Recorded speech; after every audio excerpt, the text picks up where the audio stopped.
అన్యాయం జరగకుండా కేంద్రం అన్ని రాష్ట్రాలకు సమన్యాయం చేస్తుందని, డీలిమిటేషన్ విధి విధానాలపై ఇంకా చర్చ జరగలేదని కేంద్ర మంత్రి కిషన్ రెడ్డి స్పష్టం చేశారు. దక్షిణాదికి అన్యాయం జరుగుతుందని అసత్య ప్రచారం చేస్తున్నారంటూ కిషన్ రెడ్డి ఆరోపించారు.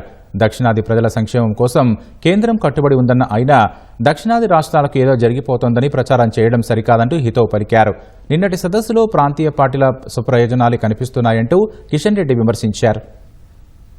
దక్షిణాదిలో కూడా పూర్తి స్థాయిలో పట్టు సాధించాలని, దక్షిణాదిలో కూడా ఇప్పుడున్నటువంటి ఎన్డీఏ ప్రభుత్వాలు రెండేవైతున్నాయో వచ్చేటువంటి శాసనసభ ఎన్నికల్లో కర్ణాటకలో కానీ తెలంగాణలో గెలవాలని, తమిళనాడులో మరింత పట్టు సాధించాలని మేము అంకిత భావంతో పనిచేస్తా ఉన్నాం. అందుకే ఈరోజు దక్షిణాదిలో భారతీయ జనతా పార్టీ బలపడకూడదని ఈరోజు ఇక్కడ ఉన్నటువంటి కాంగ్రెస్ పార్టీ కానీ, డిఎంకే పార్టీ కానీ, లేక బీఆర్ఎస్ పార్టీ కానీ రాజకీయ కుట్ర కోణంతో ఈ యొక్క దుష్ప్రచారము, ఈ తప్పుడు ప్రచారం చేస్తా ఉన్నారు. ఈరోజు కాంగ్రెస్ పార్టీ 3 రాష్ట్రాలకు పరిమితమైంది.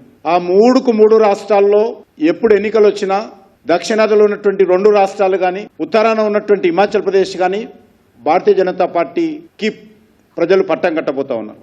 ఈ యొక్క కుటుంబ పార్టీలు, అవినీతి పార్టీలు, అసమర్థ పార్టీలు మూటాగా ఏర్పడి ఈరోజు ఒక సమర్థవంతంగా దేశాన్ని ముందుకు తీసుకెళ్తున్నటువంటి నరేంద్ర మోడీ గారి ప్రభుత్వం పైన దుమ్మెత్తి పోసేటువంటి ప్రయత్నము, బురదలేటువంటి ప్రయత్నం చేస్తా ఉన్నారు. ఇప్పటికీ జనాభా సేకరణ జరగాలి.